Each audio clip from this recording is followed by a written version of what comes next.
Buenas y bienvenidos. Soy el perro asalariado. Hoy vamos a estar leyendo con comentario el segundo capítulo de La República Popular de Walmart, que tiene por nombre ¿Y si Walmart fuese un plan socialista secreto? Escrito por Leigh Phillips y Michal Rosworski en el 2019 y traducido y digitalizado por Chemok en octubre del 2021. Para con Chemok estoy muy agradecido por haber traducido este y otros libros bastante buenos. Uno de ellos, por ejemplo, Fascistas y Rojos, que ya narré y está disponible en donde hayas conseguido en el canal de YouTube o en el podcast en el cual estés escuchando este. Este libro lo estoy narrando como para una persona que está interesada en el socialismo, pero que todavía tiene conceptos, tiene ideas. Ay, no, pero es que eso es bastante malo. Entonces, porque yo soy súper rojo y puedes ir a ver otras de mis narraciones. Entonces, este libro es adecuado para empezar. Y después de si tú eres un principiante, te recomendaría seguir con Fascistas y Rojos, el otro libro de Chemok. Es bastante bueno, lo recomiendo bastante. Habiendo dicho esto, y como ya empezamos con el capítulo 1 que deberías de haber escuchado, empecemos con el texto. Capítulo 2. ¿Y si Walmart fuese un plan socialista secreto? ¿Podría ser Walmart un plan socialista secreto? Esta es, en efecto, la pregunta que Frederick Jameson, estadounidense, teórico político marxista y diablillo descarado, colocó en un pie de página de su volumen del 2005, Archaeologies of the Future. Una discusión acerca de la naturaleza de la utopía en la era de la globalización. Desde el declive del optimismo tecnológico de la posguerra en los 70s, Jameson identifica que la robusta tradición del pensamiento utopista había menguado considerablemente.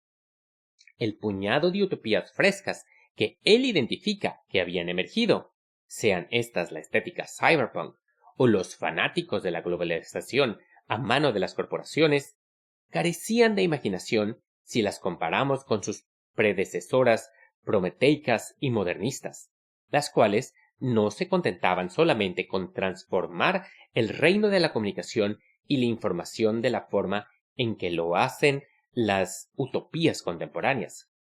Él dice que estas son apenas preocupaciones sectoriales, en lugar de ambiciones más grandes a nivel social. No son utopías propiamente dichas. Las utopías contemporáneas, supuestamente distantes, toman muy poca ventaja de lo genuinamente nuevo, a lo que Jameson llama propiamente utópico, es decir, los recursos disponibles hoy en día. Pedacitos de un mundo mejor que podríamos utilizar están floreciendo y tal parece que nadie se ha dado cuenta. En un breve pie de página, hurgando alegremente en el consenso progresista que identifica a Walmart como una cadena de supermercados mayorista mundial, el Galactus del capitalismo, el ideal, posiblemente incluso más que Goldman Sachs, de todo lo que está mal, de lo que está mal, Jameson se pregunta si existe la posibilidad de que nosotros nos estemos perdiendo un detalle acerca de esta maravilla transcontinental de planificación y logística. ¿Se abre cita? Los utopistas literarios apenas han logrado alcanzar a los hombres de negocios en el proceso de imaginar y construir, ignorando el despliegue de infraestructura en el cual, desde esta perspectiva un poco diferente, el Walmart, conmemorado por Friedman, se convierte en el prototipo anticipatorio de una nueva forma de socialismo por el cual el reproche a la centralización ahora está probado como algo históricamente fuera de sitio e irrelevante. Es, sin duda, alguna reorganización revolucionaria de producción capitalista y una nueva identificación como waltonismo o walmartismo podría ser un nombre más apropiado para esta nueva etapa. Se cierra la cita y aquí un pie de página. Jameson, F. 2005. Archaeologies of the Future. Página 154. Londres. Verso. Continuando. Pero más allá de estos comentarios, la provocación no está completamente desarrollada. Él deja el consejo ahí colgado hasta la publicación del ensayo titulado Walmart as Utopia, 5 años después. Aquí él insiste, clamando a todo pulmón, que Walmart no es solamente una institución útil de la cual, cita, luego de la revolución, cita, los progresistas podrían, paréntesis, como decía Lenin, se cierra, amputar lo que mutila de forma capitalista a este excelente aparato. No es un residuo de la vieja sociedad, dice él, sino algo verdaderamente emergente de la nueva que está por nacer. Walmart es, cita, la figura de una utopía futura apareciendo entre la niebla, la cual deberíamos apropiarnos como una oportunidad para ejercer la imaginación utópica de manera plena, en lugar de realizar juicios morales o tener una nostalgia regresiva. Se cierra la cita, y aquí hay un pie de página. Jameson, F. 2016. Walmart as an Utopia. Recuperado de... y hay un sitio web aquí. Continuando. Este no es un susurro edgy. Comentario, aquí hay un pie de página, nota del traductor. Neologismo que describe las actitudes de una persona que intentan ser provocativas. Por lo general, su uso es peyorativo. Continuando, un poquito atrás. Este no es un susurro edgy, dicho solamente por las risas. Jameson está genuinamente fascinado por el advenimiento de esta entidad insólita que se resiste a una categorización sencilla. Él la compara con el descubrimiento de una nueva especie de organismo o un nuevo tipo de virus. Él se deleita con la aparente contradicción acerca de cómo la compañía más grande del mundo, incluso en todo su espectro de dominio, precisamente debido a su omnipotencia, es descrita por escritores de negocios con admiración y horror, como una boa constrictor que estrangula el capitalismo de mercado de manera lenta e inexorable. Pero incluso aquí Jameson todavía está más interesado en utilizar a Walmart como un experimento mental, una demostración del carácter dialéctico de la nueva realidad, y un ejemplo de la noción en la dialéctica como la unidad de contrarios. La afirma como, cita, la expresión más pura de cómo el capitalismo se devora a sí mismo, que abole el mercado por los medios del mercado mismo. Se cierra la cita y hay un pie de página de la bibliografía, que es la misma que la anterior. Walmart as an Utopia. Continuando. Dichos arabescos filosóficos son dignos de mención, pero nosotros tenemos curiosidad acerca de algo quizás más concreto.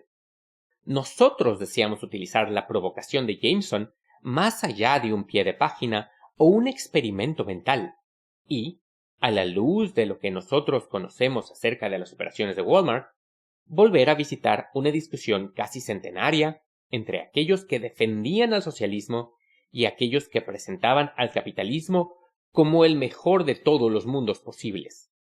Más allá del trillado cliché que reza que el socialismo está bien en la teoría, pero es imposible en la práctica.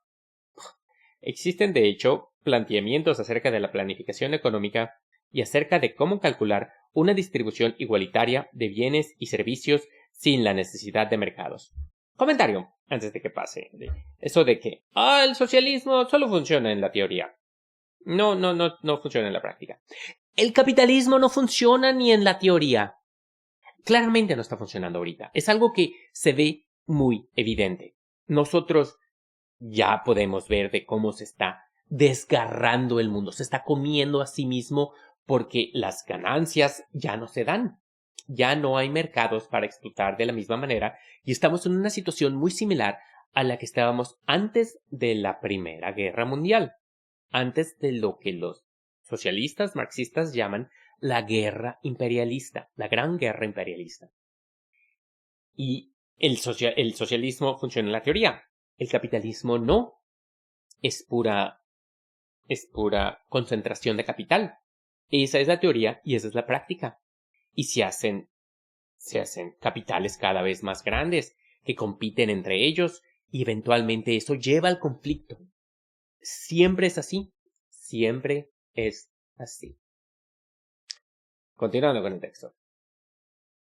Además, la apariencia de que estos planteamientos han sido destruidos con la caída de la antidemocrática Unión Soviética y sus satélites es meramente superficial. Comentario, levemente. Había democracia en la Unión Soviética. Las personas votaban. No votaban por el premier, no votaban por el superlíder de hasta arriba, pero había votaciones en su distrito. Y a final de cuentas, ¿tu voto importa? ¿Tú crees que cuando votas importa? ¿Realmente haces un cambio en tu vida? Porque los chinos votan en su distrito para mandar a alguien al Congreso. Y en el Congreso, esa persona a la que votaron, votan para ver a quién meten en el Comité Central y el Comité Central escoge al Premier. Pero la persona que mandan al Congreso ve por el distrito. Los chinos, hay una encuesta internacional que dice que los chinos se dicen a sí mismos que ellos tienen democracia. Y es una encuesta que fue realizada por una empresa de Alemania, de Berlín, si no me equivoco. Dalia algo. Entonces, es una democracia y sí se vota. ¿Y cuál es el aspecto más importante en la democracia? ¿Los partidos o el votante? Entre más partidos haya, más democracia hay, o es que tu voto afecte tu vida de forma positiva, que tu voto cuente. Entonces, no se nos ha enseñado de que, miren, aquí está, antidemocrática Unión Soviética. Estoy en desacuerdo y normalmente no suelo, dije que no iba a dar comentarios, trataré de no darlos en todos lados, pero aquí tenía que darlo. Yo firmemente creo, sé, pero para ustedes creo, apoyo la moción de que es un tipo diferente de democracia, lo que era la democracia en los antiguos sistemas comunistas, lo que es incluso hoy la democracia en los países comunistas que aún existen, sí votan, las personas sí votan, sencillamente es diferente. ¿Cuál es una verdadera democracia? Se lo dejo a tu consideración. Xi Jinping tiene un texto que es bastante bueno, que se llama La democracia no es un ornamento. Si hablas inglés, te recomiendo ir a buscarlo. Democracy is not an ornament. Es bastante bueno. Me agrada bastante. Y todo esto, mi punto, no lo de los autores, todo esto no es para decir que, la democracia de la Unión Soviética, de China es perfecta y todo, y no sé. No, claro que no. Pero sí hay democracia. Se puede hacer mejor. Es simplemente otra forma de hacerla. Nuestra democracia no es perfecta, ni la de ningún sistema capitalista democrático. Lejos de ser perfecta. Pero es una forma. Si existe. Decir que no es una mentira. Entonces, continuando con el texto. Un poquito más atrás, para dar contexto. Además, la apariencia de que estos planteamientos han sido destruidos con la caída de la antidemocrática Unión Soviética y sus satélites es meramente superficial.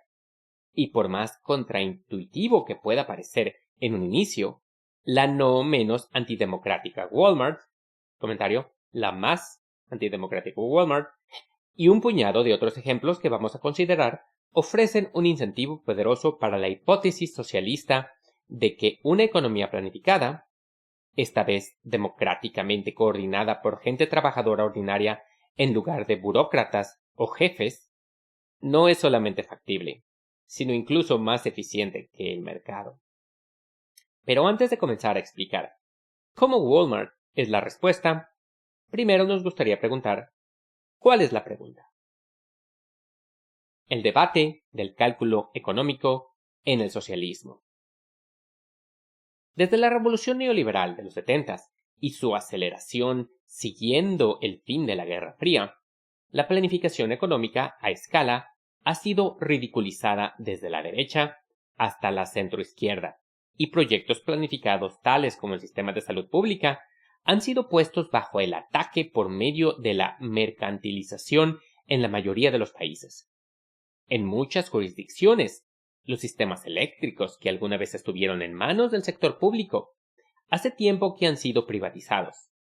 Por lo tanto, los gobiernos comprometidos en reducir el consumo de carbón de las compañías eléctricas han tenido pocas opciones más allá de emplear mecanismos de mercado como el comercio de derechos de emisión o impuestos sobre el carbono, en lugar de reducir las emisiones de gases de efecto invernadero a través de la vía democrática, que simplemente es ordenar al proveedor de electricidad a cambiarse a energías libres de emisiones.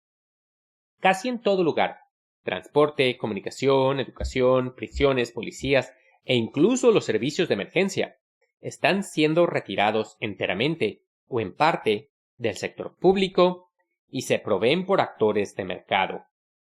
Solamente las Fuerzas Armadas permanecen como un monopolio del Estado, y aquí es solamente hasta cierto punto, dado el incremento de multinacionales de seguridad privada, tales como la notoria G4S o Blackwater, cuyo nombre es Academy desde el 2011.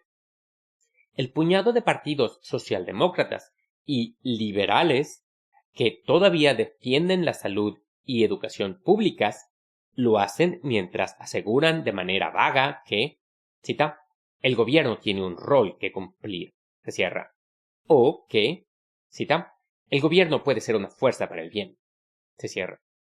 Pero en realidad no dicen por qué, y en todo caso, es defender más al Estado que a la planificación per se, incluso si el Estado y la planificación están lejos de ser sinónimos. Los socialdemócratas hoy en día pelearían por una economía mixta o por una mezcla entre planificación estatal y libre mercado. Pero, nuevamente, ellos lo hacen sin decir el por qué. Comentario, no te digo por qué. Porque tienen los bolsillos forrados por los capitalistas. Continuando. Si la planificación es superior, entonces ¿por qué no planificamos todo? Pero si algunos bienes y servicios son mejores producidos por el mercado que mediante la planificación, entonces ¿cuáles son los atributos de estos bienes y servicios particulares que los hace tales? Toda esta discusión carente de argumentos refleja una serie de políticas que se rinden ante un indómito status quo, cuyos arquitectos solamente intentan transformar dicha capitulación de forma retroactiva en una ideología coherente. Para gran parte de la socialdemocracia del siglo XXI, las creencias surgen de la política en lugar de surgir la política de las creencias.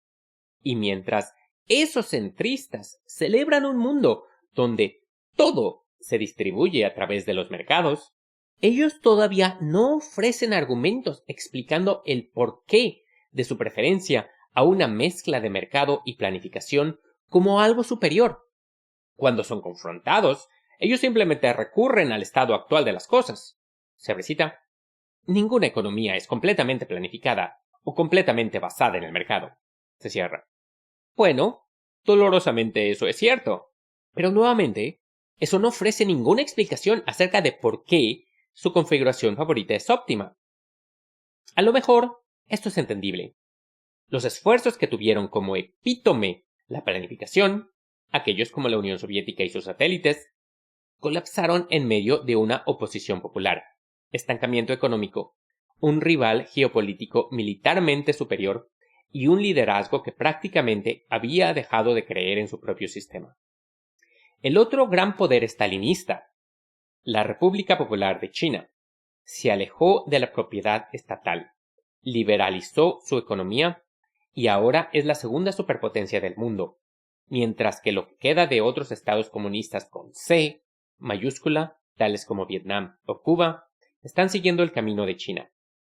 Parecería a primera vista que el mercado ganó la Guerra Fría y que la planificación perdió. Comentario. El uso de la palabra estalinista es bastante peculiar y deja entrever al tipo de autor, o sea, los autores que son estas personas, o una de estas dos personas. Si lo sabes, lo sabes. Si no lo sabes, no lo sabes. Y para mis amigos trotskistas, yo los aprecio bastante y yo aprecio las contribuciones de Trotsky. Pero vamos. Deja tu comentario abajo si gustas. Podemos charlar. Continuando con el texto. Incluso si el mercado es de manera concluyente, inexpugnable e incontestable, el mecanismo óptimo para la distribución de bienes y servicios, entonces, ¿por qué las economías de los países occidentales siguen experimentando desbalances entre lo que se produce y lo que se necesita? Desbalances que han llevado a severas recesiones y crisis catastróficas desde 1991. ¿Por qué la economía global se salvó por 2 pelos? Y parecería que temporalmente. Comentarios, sí, es temporalmente porque ahí viene. Continuando. De un colapso, casi una depresión, con respecto a las inversiones en el 2008. No por mecanismos de mercado, sino como un resultado de una modesta intervención keynesiana. ¿Cuál es el origen del estancamiento económico desde la Gran Recesión? ¿Por qué luego de 3 décadas de reducción sostenida de la desigualdad en Occidente desde el periodo de posguerra hasta los 70s, la desigualdad se ha incrementado en los países desarrollados durante los últimos 40 años, disparando una explosión de rabia popular junto con una reacción de extrema derecha de un país a otro? ¿Por qué la infraestructura se está desmoronando y la innovación se ha estancado? ¿Por qué el mercado no es capaz de resolver lo que podría ser la amenaza más grande para la modernidad, la resistencia microbiana a los antibióticos? Una situación que podría enviar a la medicina atrás hacia la era victoriana, mientras que el gobierno puede hacerlo. ¿Y por qué el mercado no puede, abandonado a sus propios mecanismos, enfrentarse al desafío civilizatorio existencial del cambio climático? Entonces, la pregunta de mercado contra la planificación debería aparecer sin resolución como nunca antes. En las últimas décadas del siglo pasado, la pregunta de que si el mercado o la planificación eran el mecanismo óptimo para la distribución de bienes y servicios fue aceptada como una discusión sin respuesta. En las décadas de 1920 y 1930, economistas de izquierda, influenciados por el marxismo, por un lado, y economistas de derecha, de la escuela austriaca, por el otro, estaban envueltos en una discusión energética, subsecuentemente conocida como, cita, el problema del cálculo económico. Se cierra la cita y hay otra, o el debate del cálculo en el socialismo, se cierra. Y aquí hay, que dice, acerca de que si la economía planificada a escala era factible. En ese momento, los neoclásicos no estaban discutiendo desde una posición de hegemonía ideológica. La Unión Soviética apenas se había establecido y los esfuerzos bélicos, tanto de los aliados como de las potencias centrales, eran ejercicios inmensos de planificación centralizada. Para el año de 1930, los soviéticos habían logrado transformar rápidamente una Rusia feudal en una industria moderna electrificada, mientras pocos afuera del país estaban enterados de la extensión de los crímenes de Stalin.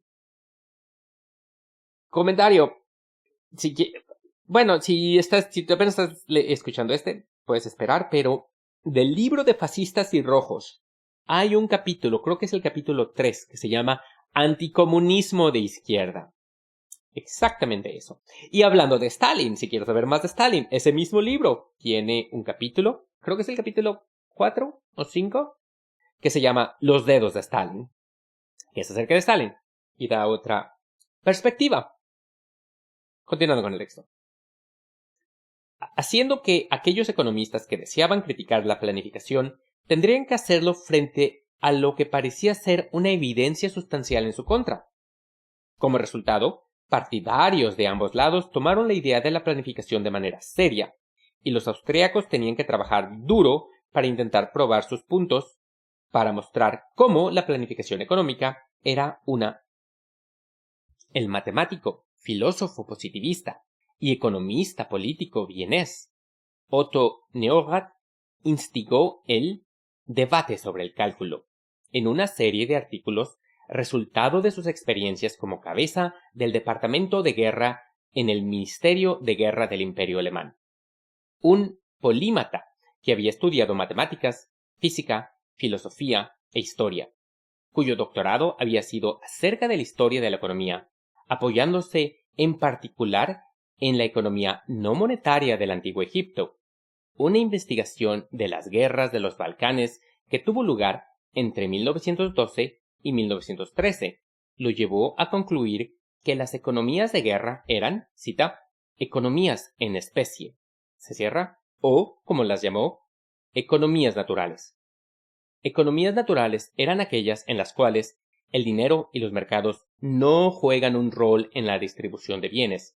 Ahí no hay una unidad común de cálculo, no hay precios, y la contabilidad toma lugar en términos de la utilidad de los bienes y servicios, siendo la magnitud de sus propiedades físicas descritas frente a frente. Neurath, además, estuvo sorprendido por el uso de la planificación extensivo por parte del ministerio durante la Gran Guerra. Durante la Revolución Socialista de noviembre de 1918, la cual podría haber logrado derrocar al Imperio Alemán, Neurath ayudó a desarrollar un plan de socialización de la economía de Sajonia. Aunque nunca fue un teórico prominente del Partido Socialdemócrata Austriaco, él creyó que la agitación le daría la posibilidad de intentar una aplicación práctica de sus ideas.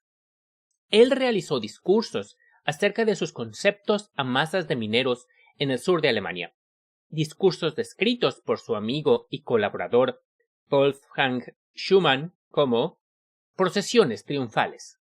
Mientras que para este tiempo, varios grupos políticos de izquierda buscaban el poder alrededor de Europa, pocos de ellos, incluyendo a los bolcheviques en Rusia, habían desarrollado algún plan para la construcción de una sociedad socialista más allá de eslóganes, llamando a la destitución de los jefes y la asociación libre de productores. Comentario: esto no es del todo cierto en lo que respecta a los bolcheviques, empezando bien en este tiempo ya, en 1918. Pero este libro no es para esto. Continuando. Ahora que los jefes se habían ido, ¿cómo debería funcionar esta nueva asociación libre? Muchos clamaban por el socialismo, pero pocos podían describir en detalle cómo eso debería ser. Neurath, por otro lado, comenzó a aventurarse más allá de los eslóganes y anhelos para dar una forma concreta al socialismo. Como resultado de la impresión que Neurath había dejado al presidente socialdemócrata de Baviera, Johannes Hoffmann, le preguntó para crear e implementar una oficina de planificación centralizada para su región también. A su llegada, encontró poco más que caos, sin personal, sin oficina, ni siquiera una máquina de escribir. De todas formas, Neurath y sus colaboradores lograron crear las primeras unidades de planificación económica operacionales, junto con algunos folletos y conferencias para popularizar los conceptos. Poco después, los revolucionarios declararon a Baviera como una república soviética, o consejo. Pero el experimento tuvo una vida corta. En mayo de 1919, los mercenarios de derecha de los Freikorps, unos precursores de los nazis, entraron a Múnich y destruyeron al gobierno del Consejo, matando a más de 1000 personas en un feroz combate callejero y a otros 700 mediante ejecuciones. Neurath fue arrestado y condenado a 18 meses de prisión en Alemania, pero fue perdonado al final en un arreglo con el gobierno austriaco orquestado por él, entonces, socialdemócrata y secretario de Asuntos Exteriores y teórico marxista, Otto Bauer. Neurath continuó siendo un actor importante en la política socialista vienesa mucho después de la derrota del Soviet de Baviera, participando en el desarrollo de educación para adultos y el famoso y exitoso experimento de la ciudad referente a las residencias sociales. Pero últimamente se ha hecho más conocido debido a que fue el cofundador del Círculo de Viena, un grupo de científicos y filósofos del positivismo lógico. En esencia, una actualización al positivismo del siglo XIX, que defendía una concepción científica del mundo. Aquí hay un comentario que dice que el positivismo es el planteamiento de que todo conocimiento confiable es el producto de la experiencia sensorial interpretada a través de la razón. Continuando. Además, se volvió conocido por un concepto que él denominó unidad de la ciencia. La idea de que las leyes científicas se aplican en todos lados y en todos los niveles de organización, incluyendo el social e incluso el artístico. Y como comentario, esto de los positivistas y lo que está mencionando es Marx y es el materialismo dialéctico, básicamente.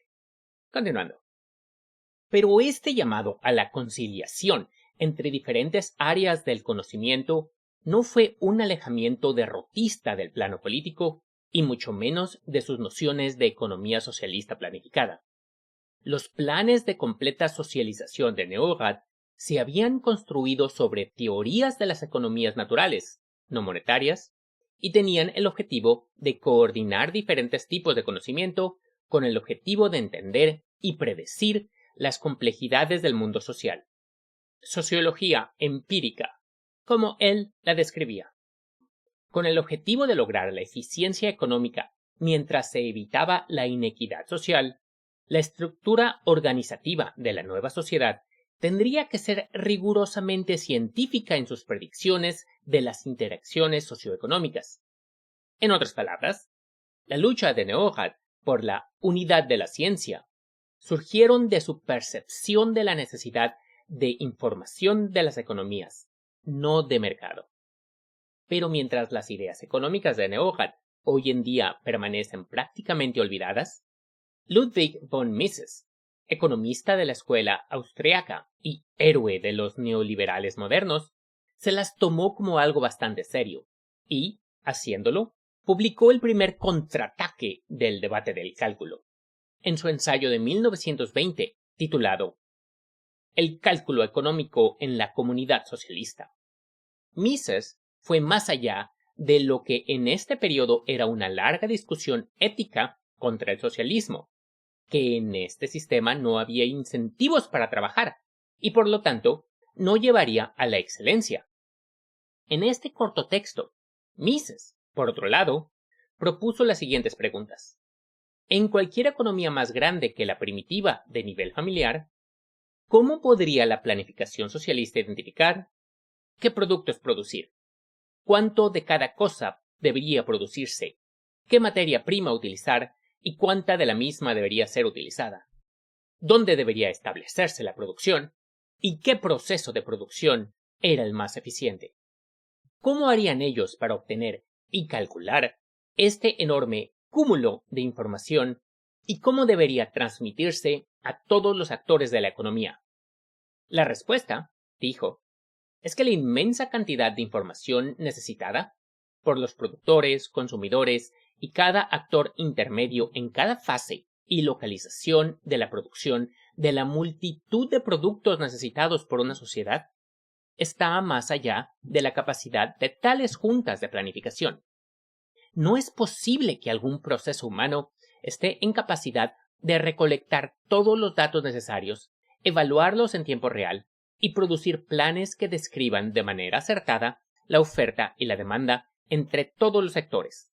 Por lo tanto, cualquier economía del tamaño de un país entero que intente reemplazar las numerosas decisiones de una multitud de consumidores soberanos con planes burocráticos que trabajan con datos defectuosos, producirían con regularidad desbalances enormes, tan grandes como un abismo, entre lo que es demandado y lo que es ofertado. Estas ineficiencias resultarían en una barbarie social y económica de dimensiones tales: desabastecimiento, hambrunas, frustración, caos, que incluso si uno aceptara las inevitables desigualdades y los no pocos horrores del capitalismo, el mercado aparecería benigno en comparación. Mientras tanto, Mises argumentaba que el extraordinariamente simple mecanismo de precios en el mercado, reflejando la oferta y la demanda de recursos, ya contenía toda esta información. Cada aspecto de la producción, desde el costo de todos los inputs en todos los tiempos, hasta la localización de los inputs y los productos y la cambiante demanda y gusto de los compradores, está implícitamente capturado en el precio. Pero, si los precios en el mercado son mucho más simples, requieren menos esfuerzo y es más sencillo manejarlos, entonces ¿por qué no nos apegamos a ellos? Los argumentos de Mises, de su ensayo de 1920, luego se desarrollaron en una serie de libros que son descritos hoy en día por sus acólitos como su obra maestra. Y no lo dicen sin razón. Es quizás el argumento más fuerte jamás planteado contra la idea de socialismo. ¿Cómo, de hecho, vamos a reemplazar a los precios con juntas de planificación? Y no es el socialismo, supuestamente, el dominio directo de los trabajadores, en lugar de un reemplazo de jefes no elegidos por un grupo de burócratas. Si es centralizado por burócratas, ¿cómo se va a obtener toda esa información? Y si es descentralizado, ¿cómo podrían esos millones, y a nivel global miles de millones, de trabajadores coordinar democráticamente las decisiones de producción? Neohat, por su parte, insistió en que los precios en el mercado, como descriptores del comportamiento en una economía, no están menos corrompidos por esa falta de fidelidad, porque ellos fallan en capturar suficiente información acerca de las circunstancias materiales de los ciudadanos y fallan en describir adecuadamente todos los costos o beneficios de las acciones. En un sistema donde los servicios de salud están provistos por el mercado, por lo tanto, el precio no describe la información de la incapacidad de acceder a los servicios de salud, tal y como el precio no refleja el impacto de las emisiones de gases de efecto invernadero en la temperatura promedio del planeta. Hay mucho más alrededor del debate del cálculo, y nosotros apenas resaltaremos algunos de sus aspectos matemáticos y computacionales. Luego, y por ahora, este repaso teórico debería ser suficiente.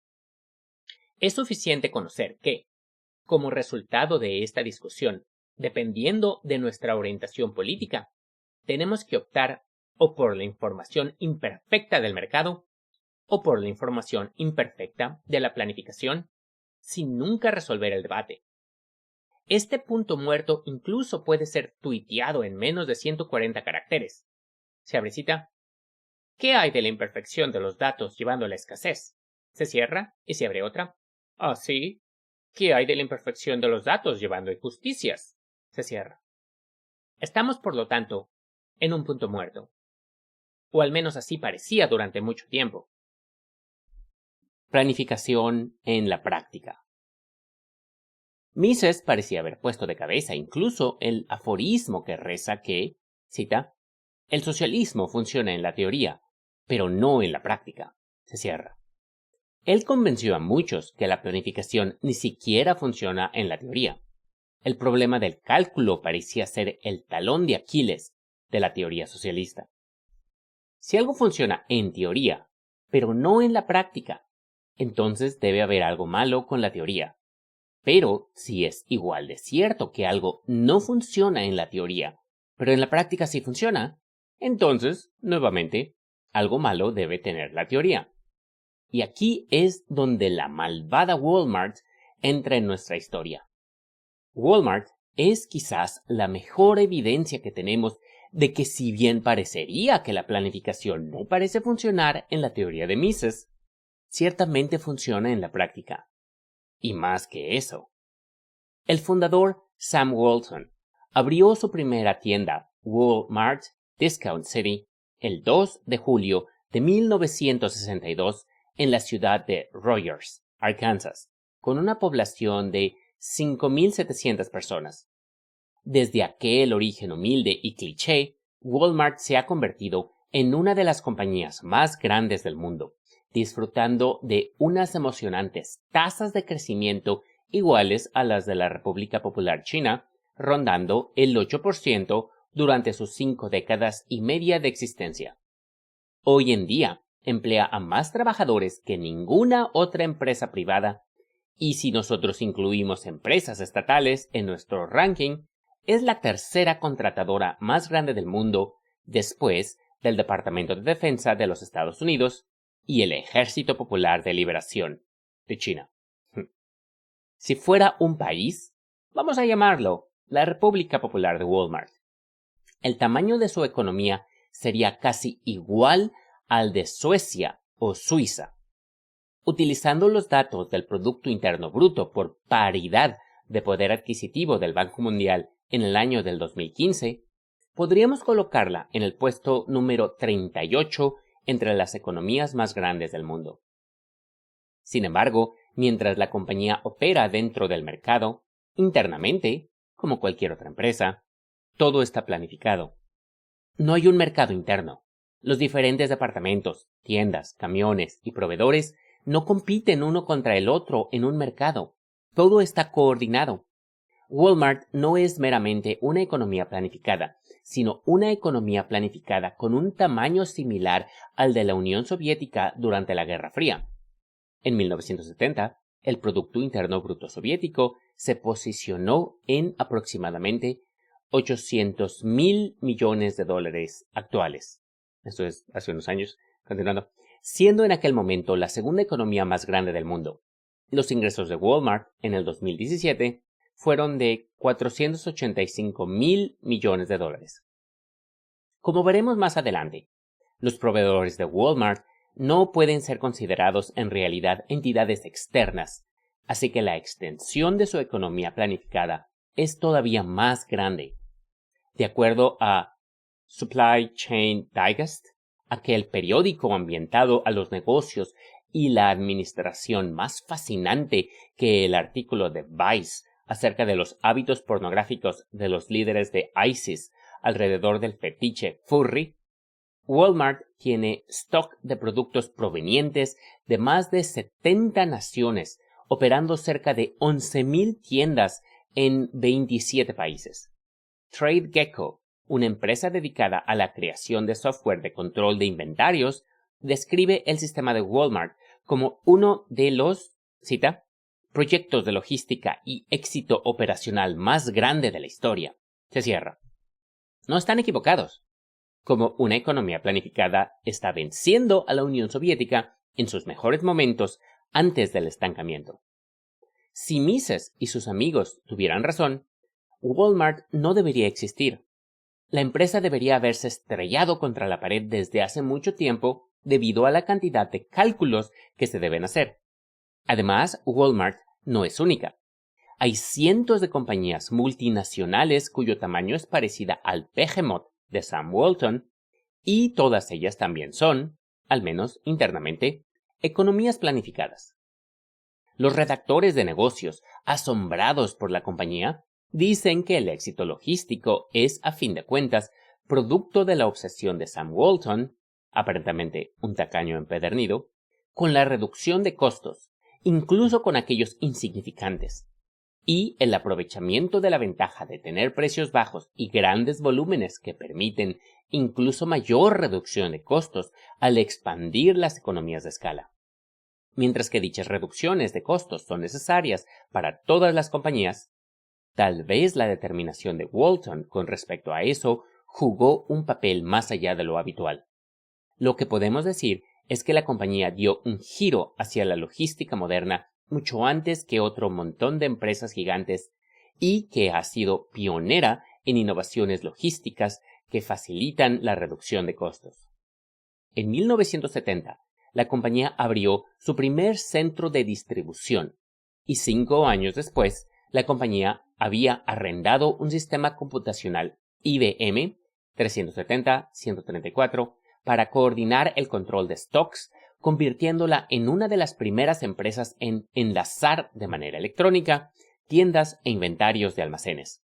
Nos parecerá extraño ahora, pero antes en las tiendas el stock era supervisado directamente por los vendedores y mayoristas, en lugar de utilizar distribuidores.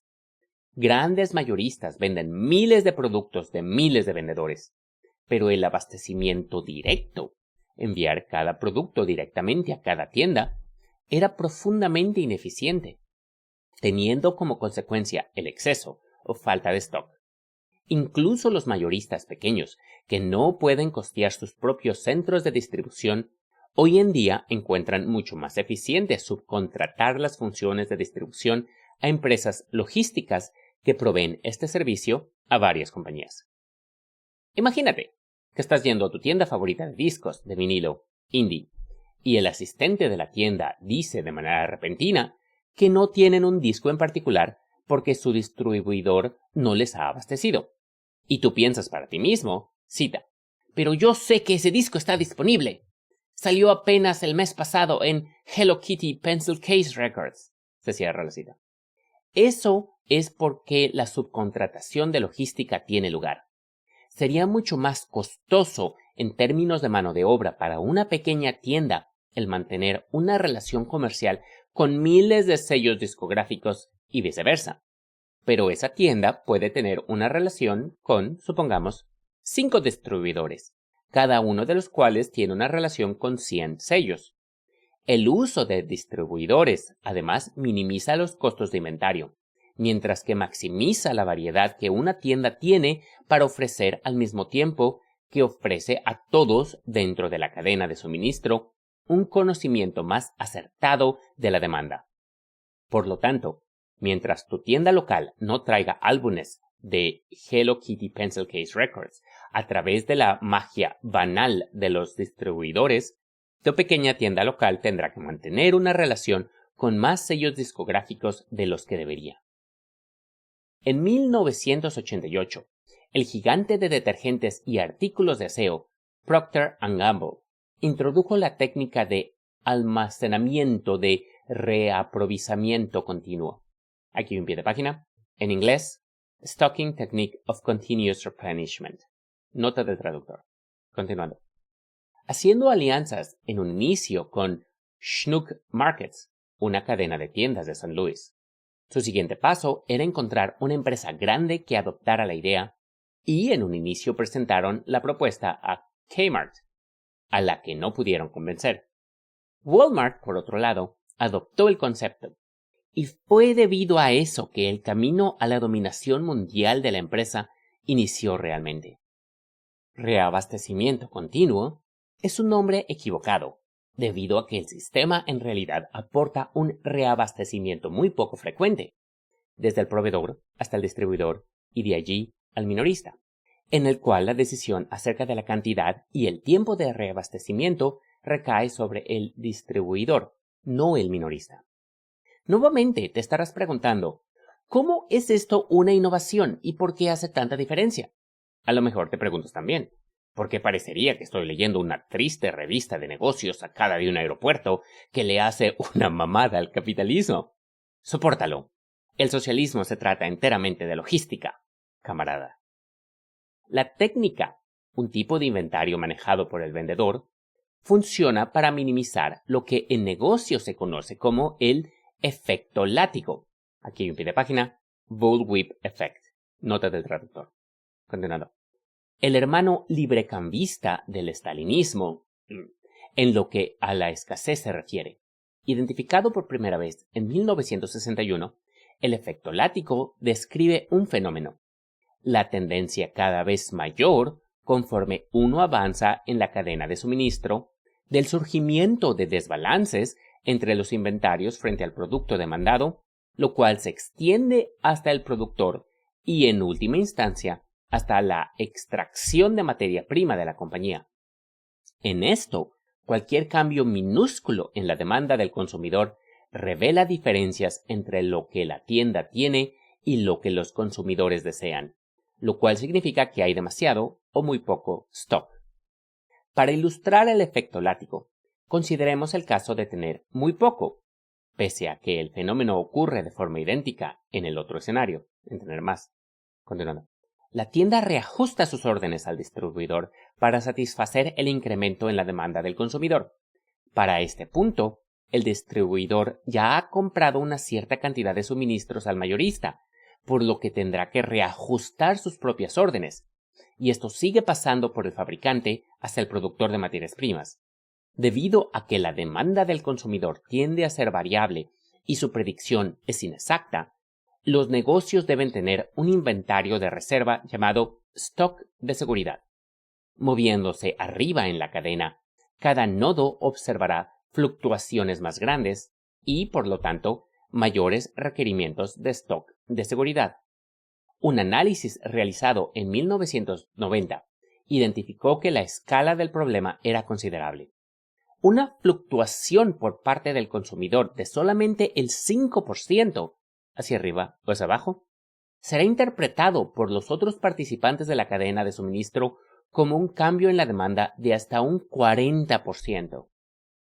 Al igual que la ola que atraviesa un látigo de verdad luego de un pequeño movimiento de la muñeca, un pequeño cambio de comportamiento en un punto resulta en oscilaciones inmensas en el otro. Los datos en el sistema dejan de ser fieles a la demanda del mundo real y, mientras más te alejas del consumidor, la demanda se vuelve más impredecible. Esta impredecibilidad en cualquier dirección es un factor que contribuye de forma importante a las crisis económicas debido a que las compañías tienen problemas o fallan en lidiar con situaciones de sobreproducción, habiendo producido mucho más de lo que ellos habían predicho que sería demandado, y siendo incapaces de vender por encima de su costo lo que ellos habían producido. Un inventario insuficiente puede ser igual de disruptivo que uno excesivo, llevando a compras de pánico, una reducción de la confianza de los consumidores, castigos contractuales, incremento de los costos como consecuencia de entrenamientos y despidos, debido a contratación y despidos innecesarios, y finalmente, pérdida de contratos, lo cual puede hundir a una compañía. Mientras que las crisis son un tema mucho más amplio y no se reducen solamente al efecto látigo, puede ser una causa clave, atravesando el sistema y produciendo inestabilidad en otros sectores. Incluso con casos modestos de efecto látigo, una prevención de dichas distorsiones permite reducir el inventario, reducir los costos de administración, mejorar el servicio al cliente y aumentar su lealtad. Aquí se abre paréntesis, que están en una cita. El producto que desea está justo aquí, señora. No hay necesidad de revisar las otras tiendas. Siempre podrá confiar en que nosotros tendremos lo que necesita. Asegúrese de venir con nosotros primero la próxima vez. Se cierra la cita, se cierra el paréntesis. Que, al final de cuentas, resulta en mayores beneficios. Pero hay una trampa. Una grande para aquellos que desean defender al mercado como el mecanismo óptimo para la distribución de recursos. El efecto látigo es, en principio, eliminado si todas las órdenes se corresponden con la demanda de forma perfecta en cualquier periodo, y mientras mayor sea la transparencia en la información a través de la cadena de suministro, más cerca se está de alcanzar este objetivo. Por lo tanto, la planificación y sobre todo la confianza, apertura y cooperación en la cadena de suministro, en lugar de la competencia, son fundamentales para lograr el reabastecimiento continuo. Este no es el análisis fantasioso de dos escritores socialistas. Incluso los más apasionados investigadores de negocios y directores de compañías argumentan que un prerequisito para una cadena de suministro exitosa es que todos los participantes de la cadena reconozcan que todos ganarán más cooperando como un todo confiable con intercambios de información que como competidores. Por supuesto que el vendedor, por ejemplo, le cuenta al comprador cuánto éste va a comprar. El mayorista tiene que confiar en el proveedor en lo referente a las decisiones de reabastecimiento. Los fabricantes son responsables de manejar los inventarios en los almacenes de Walmart. Walmart y sus proveedores tienen que estar de acuerdo acerca de cuándo las promociones van a suceder y por cuánto tiempo, de manera que el incremento de las ventas sea reconocido como el efecto de una campaña de marketing, y no necesariamente como un incremento brusco en la demanda. y todos los participantes de la cadena de suministros tienen que implementar tecnologías que faciliten el intercambio de información, que permitan un flujo real de datos de ventas, los envíos de los centros de distribución y otra información logística, de manera que todos los que están en la cadena puedan utilizar sus ajustes ágilmente. Hemos escuchado bastante acerca de cómo Walmart presiona a los proveedores para vender a un precio particular, dado que la compañía es tan vasta que desde la perspectiva del proveedor es conveniente tener el producto en las perchas de la tienda. Y esto es verdad. Walmart se dedica a lo que denominan abastecimiento estratégico, para identificar quién puede proveer al behemoth el volumen y precio necesitados. Comentario. En abastecimiento estratégico hay un pie de página que dice Strategic Sourcing. Nota del traductor. Continuando. Pero una vez un proveedor está en el club, hay ventajas significativas. Aquí en paréntesis, a lo mejor en el club es una descripción equivocada. Ahí se abre cita en el paréntesis. Una vez que el proveedor es asimilado por el Walmart Board. Se cierra la cita. Todavía en el paréntesis. Podría ser más adecuado. Se cierra el paréntesis. Y el Walmart Borg, hay un pie de página que dice: los Borg son una civilización ficticia del universo de Star Trek que se caracteriza por unir lo orgánico con lo sintético, además de tener una mentalidad de colmena. Su objetivo principal es asimilar, que significa transformar a otros seres vivos en Borg. Gracias a esto, ir mejorando con las características de las especies asimiladas. Continuando con el texto. Una es que la compañía establece acuerdos estratégicos de larga duración y gran volumen con la mayoría de los proveedores. La transparencia de datos resultante y la planificación a través de la cadena reduce los gastos de comercialización, inventario, logísticas y transporte para todos los participantes de la cadena de suministros, no solo para Walmart. Mientras que evidentemente hay transacciones financieras dentro de la cadena de suministros, la asignación de recursos dentro de la vasta red de proveedores mundiales de Walmart, los almacenes y las tiendas minoristas, es descrito por analistas de negocios con regularidad como algo parecido a, aquí hay itálicas, comportarse como una sola empresa. Dándole la vuelta a todo esto, Hao Li, un profesor de ingeniería y administración de Stanford, describe cómo lo contrario puede suceder dentro de una misma empresa, con resultados desastrosos. En una ocasión, Volvo estaba atascado con un exceso de autos verdes, así que el departamento de marketing salió con una campaña publicitaria que tuvo éxito y provocó que se incrementaran las ventas y se redujera el exceso de inventario. Pero nunca le notificaron al fabricante, y al ver el incremento repentino de las ventas, pensó que hubo un incremento en la demanda de autos verdes e incrementó la producción precisamente de lo que el departamento de ventas estaba intentando despachar. Este fenómeno ocurre de la misma manera, tanto en minoristas como en fabricantes. De todos modos, la fabricación es apenas otro enlace dentro de la cadena de suministro de la tienda minorista. Siendo Toyota una de las primeras empresas en implementar una forma de dar visibilidad a la información tanto dentro como fuera de la empresa a través de su sistema Kanban, parecido al sistema de Walmart, aunque el origen de esta estrategia se remonta hacia la década de 1940. Mientras Walmart fue fundamental para el desarrollo de la gestión de la cadena de suministros, hay unas pocas compañías grandes que no han copiado sus prácticas, sino que utilizan algún método de visibilidad y planificación que cruza a través de las cadenas de suministro, extendiendo la planificación que sucede dentro de una empresa a lo largo y ancho del mercado capitalista. No obstante, Walmart podría ser una de las seguidoras más dedicadas de esta empresarización de las cadenas de suministros.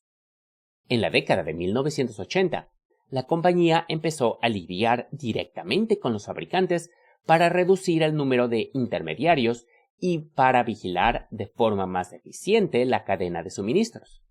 En 1995, Walmart fortaleció su aproximación de cadenas de suministro colaborativas bajo el nombre de Planificación Colaborativa, Previsión y Reabastecimiento, PCPR.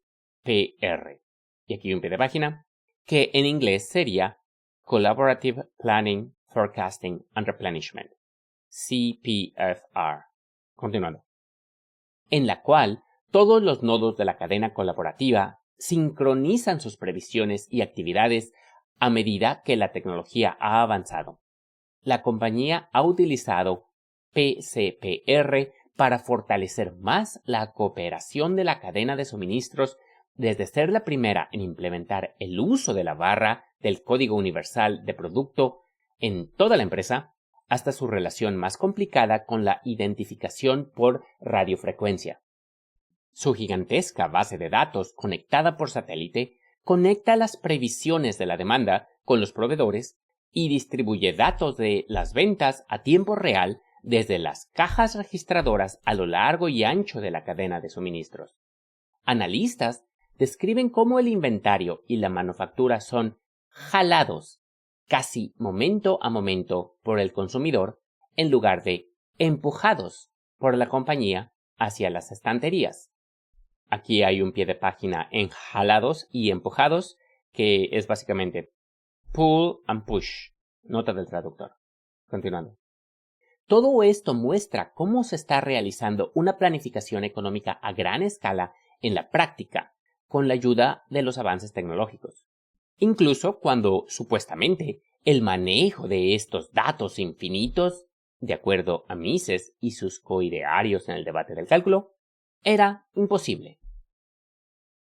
La distopía randiana de Sears.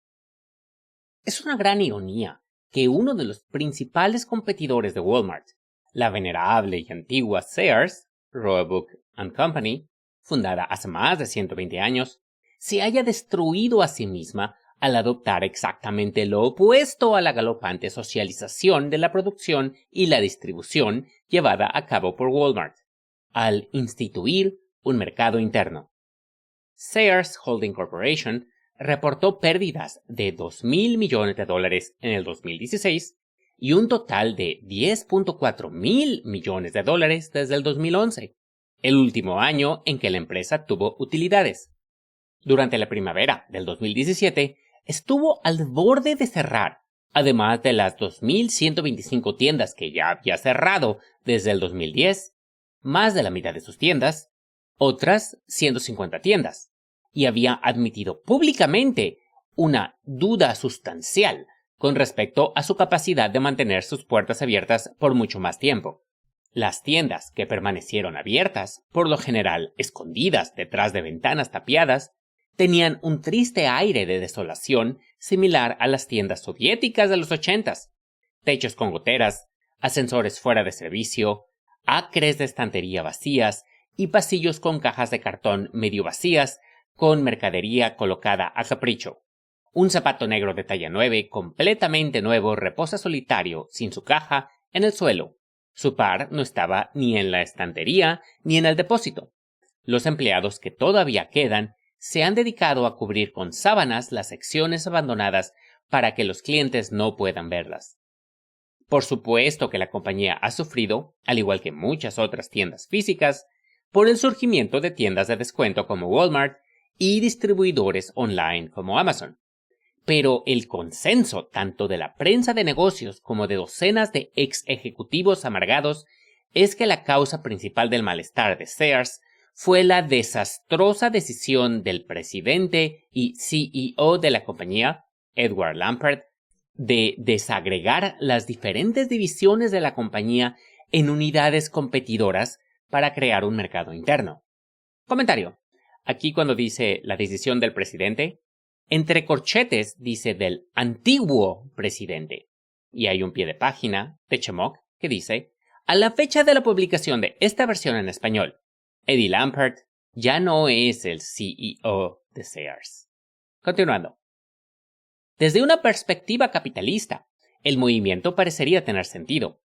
Como los gerentes de negocios nunca se cansan de decirnos, el libre mercado es la fuente de toda la riqueza en la sociedad moderna. La competencia entre compañías privadas es el motor principal de la innovación, la productividad y el crecimiento. La avaricia es buena, según la frase atribuida a Gordon Gekko, de la película Wall Street. Entonces uno debe ser excusado de preguntarse por qué, si el mercado es, de hecho, tan poderosamente eficiente y productivo como ellos dicen, las compañías no lo han adoptado como un modelo interno desde hace mucho tiempo. Lampert, libertario y un fan del egotismo, laissez-faire, de la novelista rusa estadounidense Ayn Rand, había labrado su camino desde trabajar en almacenes de adolescente a controlar un fondo de inversión de $15,000 millones a la edad de 41 años gracias a un conjuro de Goldman Sachs. El niño prodigio era alabado como el Steve Jobs del mundo de las inversiones. En el 2003, el fondo que administraba, ESL Investments, se hizo cargo de la cadena Kmart, abierta el mismo año que Walmart. Un año después, él aprovechó esto con la compra de una Sears que estaba estancada, pero que no se encontraba mal de ninguna manera, por $12,000 millones. En un principio, la estrategia popular de reducción de costos y despidos despiadados luego de la adquisición logró cambiar la suerte de la fusión Kmart-Sears, ahora operando como Sears Holdings. Pero las ambiciones de Lampert fueron más allá de las historias simplonas de desmantelamiento de activos y el uso de las operaciones de la empresa como un medio para generar dinero para invertirlo en otra parte. Lampert tenía la intención de utilizar a Sears como un enorme experimento de libre mercado para mostrar que la mano invisible podría superar la planificación centralizada típica de cualquier otra empresa. Reestructuró las operaciones de forma radical, dividió a la compañía en 30 y luego 40 unidades diferentes que debían competir una contra la otra. En lugar de cooperar como una empresa normal, existían divisiones tales como vestimenta, herramientas, electrodomésticos, recursos humanos, tecnologías de la información y branding que debían, en esencia, trabajar como negocios autónomos, cada uno con su propio presidente, mesa de directivos, gerente de marketing y un estado de resultados de pérdidas y ganancias. Una serie de sorprendentes entrevistas llevadas a cabo en el 2013 por Bloomberg Business Week de la mano de la periodista Mina Jiménez a unos 40 ex ejecutivos describía el cálculo randiano de Lampert. Se abre cita: si se les dice a los líderes de la compañía que trabajen de forma egoísta, dijo, ellos dirigirán sus divisiones de forma racional, incrementando el desempeño total. Se cierra la cita. Él además creía que la nueva estructura, llamada Sears Holding Organization, Actions and Responsibilities, o SOAR, incrementaría la calidad de los datos internos y el proceso le daría a la empresa una precisión similar a la del estadístico Paul Podesta, que utilizó mediciones poco convencionales en el equipo de básquetbol de los Oakland Athletics, que se hizo famoso por el libro y luego la película protagonizada por Brad Pitt, Moneyball. Lampert colocaría a Podesta en la mesa de directivos de Sears y contrataría a Steven Levitt, coautor del bestseller de economía neoliberal Free Economics, como un asesor. Lampert, que era un verdadero creyente del laissez-faire, parece que nunca le llegó el memo que clarificaba que la omnipresencia del libre mercado solamente era una fábula que se contaba a los niños para asustarlos y no debía ser tomada en serio por ningún ejecutivo de empresa. Entonces, si el departamento de vestimenta quería utilizar los servicios del departamento de tecnologías de la información, IT, o de recursos humanos, ellos tenían que firmar un contrato o utilizar contratistas externos si eso les permitía mejorar el desempeño financiero de la unidad, sin importar si eso mejoraba el desempeño de la compañía como un todo. Jiménez cuenta la historia de cómo la popular marca de electrodomésticos de Sears, Kenmore, se había dividido entre la división de electrodomésticos y la división de branding. Los primeros tenían que pagar tarifas a los segundos por cualquier transacción. Pero vender electrodomésticos cuyas marcas no pertenecieran a Sears era más rentable para la división de electrodomésticos, por lo que comenzaron a ofrecer un sitio más prominente a los productos rivales de Kenmore, destruyendo la rentabilidad total. Su marca de herramientas para el hogar, Craftsman, otra marca de Sears, una marca estadounidense tan ubicua que tiene un rol protagónico en el bestseller de ciencia ficción de Neil Stephenson, Seven Eves, 5000 años en el futuro. Se negó a pagar regalías adicionales a la marca de baterías Die-Hard, otra marca interna de Sears. Así que fueron con un proveedor externo, nuevamente, indiferentes de lo que esto pudiera significar para la compañía como un todo. Los ejecutivos ponían protectores de pantalla a sus laptops durante las reuniones para evitar que sus colegas se enterasen de sus actividades. Las unidades se peleaban por el espacio del piso y del techo para sus productos. Competencias de gritos entre los gerentes de marketing de las diferentes divisiones eran comunes en reuniones cuyo objetivo era quedar de acuerdo acerca del contenido de los catálogos publicitarios de la semana.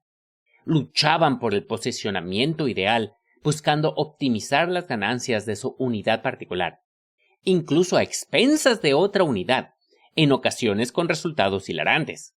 Kimes describe desarmadores siendo expuestos al lado de lencería, y cómo el departamento de bienes deportivos logró vencer y puso la Minimoto Doodlebug para niños pequeños como la portada de la edición del catálogo del Día de las Madres. Con respecto a las diferentes divisiones tragándose menores ganancias e incluso pérdidas debido a los descuentos en bienes con el objetivo de atraer a los compradores a otros artículos, ni te cuento. Un ejecutivo citado en la investigación de Bloomberg describió la situación como, cita, la disfuncionalidad en su nivel más elevado. Se cierra.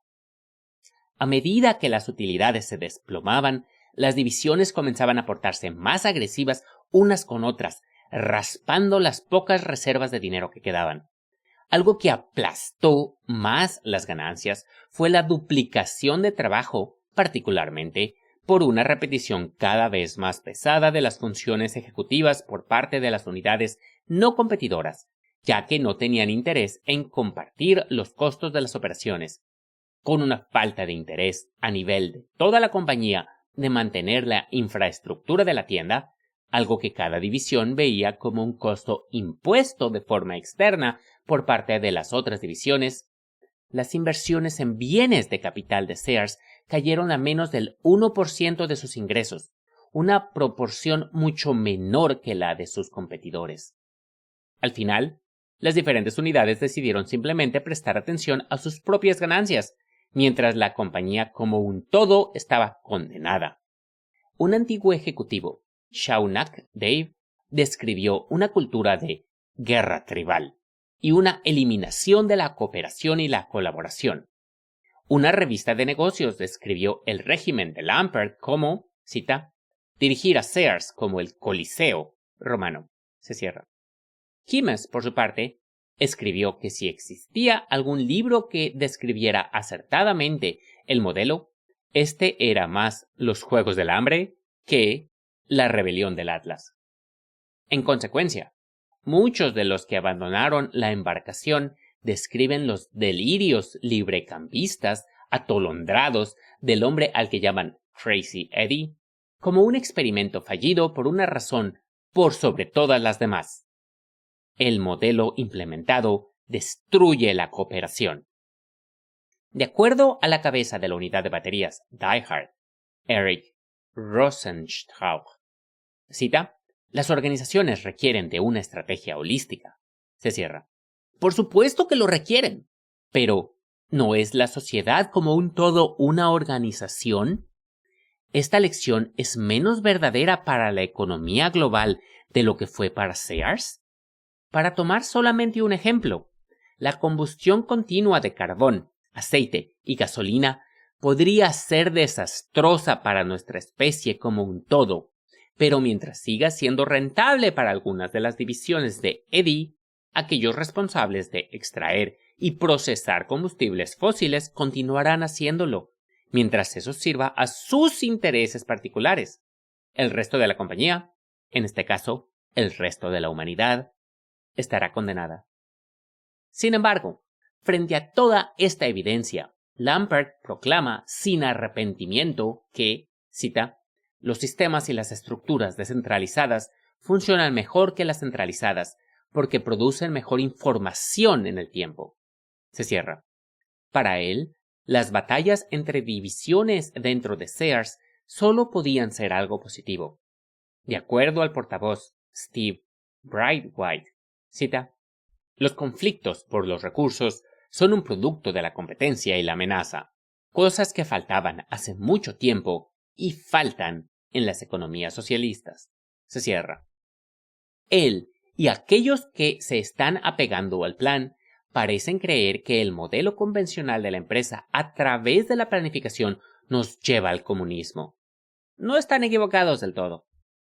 Curiosamente, la creación de SOAR no era la primera vez que una compañía había intentado tener un mercado interno. Bajo un liderazgo anterior, la compañía experimentó algo similar en la década de 1990, pero el proyecto fue abandonado rápidamente luego que solamente produjera peleas internas y confusión en los consumidores. Existe un puñado de compañías que también experimentan alguna versión del mercado interno, pero en general, de acuerdo al antiguo vicepresidente de Sears, Gary Schettino, cita, no es una estrategia de administración que se emplee en muchos lugares. Se cierra. Podemos concluir que los defensores más recalcitrantes del libre mercado, los capitanes de la industria, prefieren no emplear una distribución basada en el mercado dentro de sus propias organizaciones. El porqué de esto es una paradoja que la economía conservadora ha establecido desde la década de 1930. Una explicación que sus adherentes piensan que es a prueba de balas. Pero como vemos en el próximo capítulo, llevada a su conclusión lógica, su explicación de este fenómeno que reside en el corazón mismo del capitalismo, una vez más, apoya el argumento de que se debería planificar toda la economía. Y ese es el fin del capítulo, y es el fin de la narración por ahora. Digo esto seguido de que este capítulo está bueno. Este capítulo está bastante agradable, está bastante gracioso. Sí, no, lo que pasó en Sears era algo que yo no sabía. Lo había escuchado, pero por supuesto que así no funciona la economía. O así no funcionaría para un beneficio para todos. Funciona para un beneficio de unos cuantos. Y efectivamente nos lleva al colapso. El capítulo primero habla de lo que es el problema del cálculo. Durante mucho tiempo, muchas personas han comentado que no se puede planear la economía, que son muchísimos factores que flotan al mismo tiempo y que no hay forma de planearlo, de hacer una planeación centralizada, por lo cual no se puede tener, por lo cual debemos de creer en el mercado. Pero actualmente, ese tipo de creencias, si se examinan, si piensas realmente, son bastante anticuadas. Claro que se puede planear de forma central. Para mí es la forma idónea. Claro que se puede planear de forma central. Por supuesto que no va a ser un sistema perfecto. Por supuesto que va a tener serias deficiencias. Pero no se necesita buscar un sistema que sea perfecto. No se necesita buscar una utopía. Se necesita buscar un sistema que sea mejor al actual. Eso es un punto en el que muchas personas que no son comunistas, no son socialistas, dicen, no, pero pues esto, ¿cómo van a solucionar esto? No se va a solucionar. Las personas van a seguir siendo tranzas, pero no por eso no hay que buscar una alternativa mejor. Pero bueno, hoy en día, con el Big Data, con lo que es los sistemas distribuidos desde un punto centralizado, muy fácilmente se puede hacer ese tipo de cálculos. Se puede hacer un cálculo que deje bastante al exceso, y de ese modo hay suficiente para todos, porque hay suficiente para todos actualmente. Hace décadas era muy común que en países socialistas, en países que tenían industria, se dieran hambrunas. Y era muy común que se dieran desabastecimiento, que hubiera problemas de que hubiera suficiente huevos o carne, o que por cierto, hablando de carne, es algo que esa es una plática para otro día. Yo no soy vegetariano, pero yo siento que todos nos beneficiaríamos bajándole a nuestro consumo de la carne. Pero eso no va por aquí. Electrodomésticos, cosas por el estilo. Pero hoy en día hay suficiente para todos.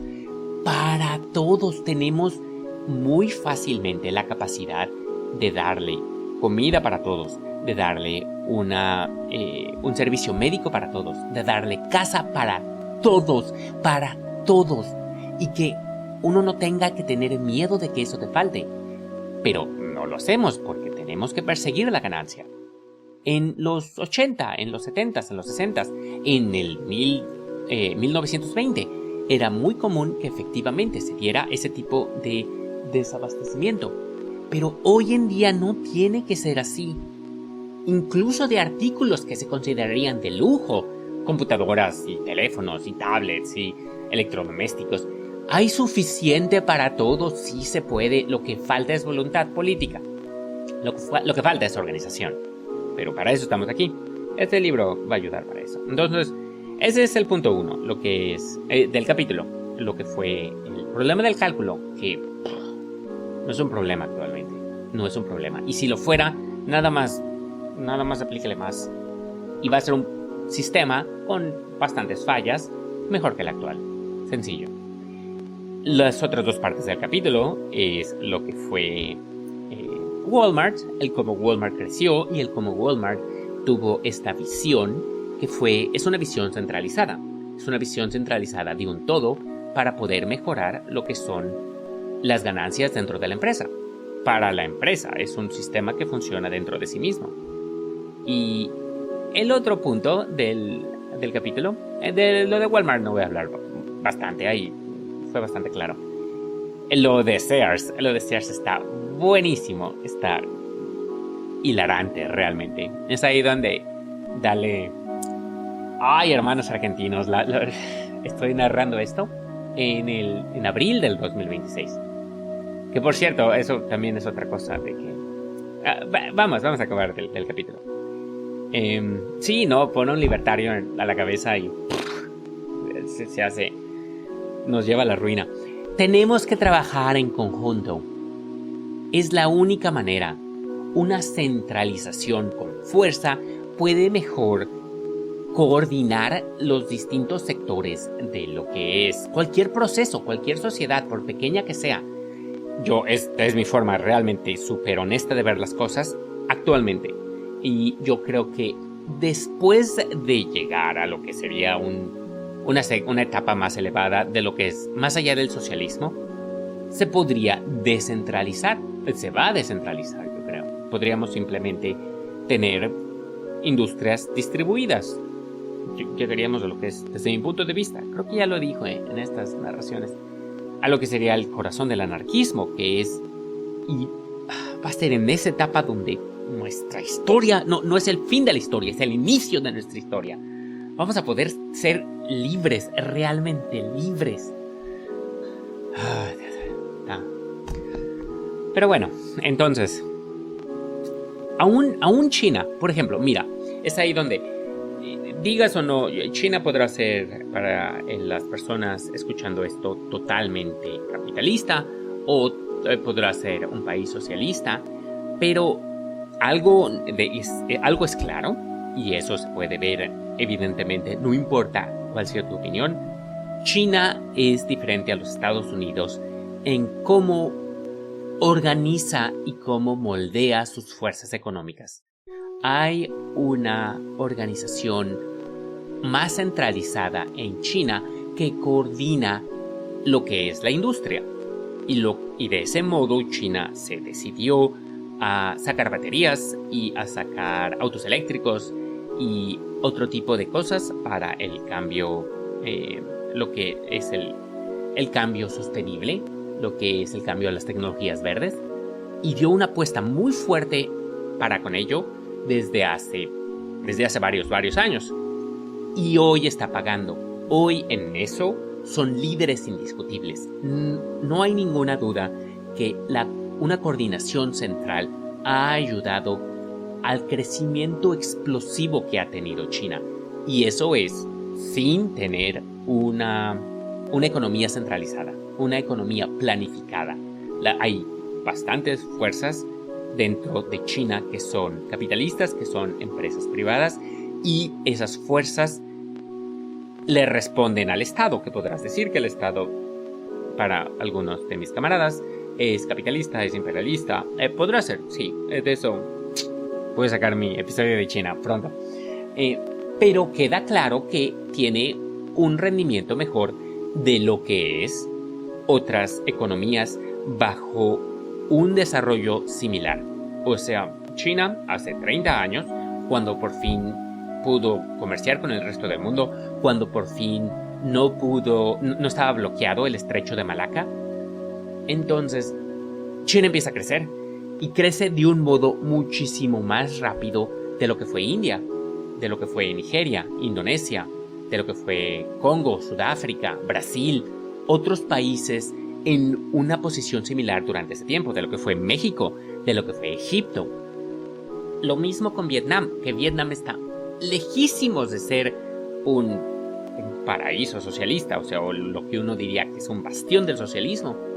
Pero Vietnam tuvo una guerra que lo decimó, que destruyó todo, bombardearon todo, no quedaron puertos, no quedaron industria, no quedaron ferrocarriles, tienen campos minados durísimo. Y Vietnam se ha logrado recuperar y es actualmente, dentro de su región, dentro de lo que es el sudeste asiático, una potencia.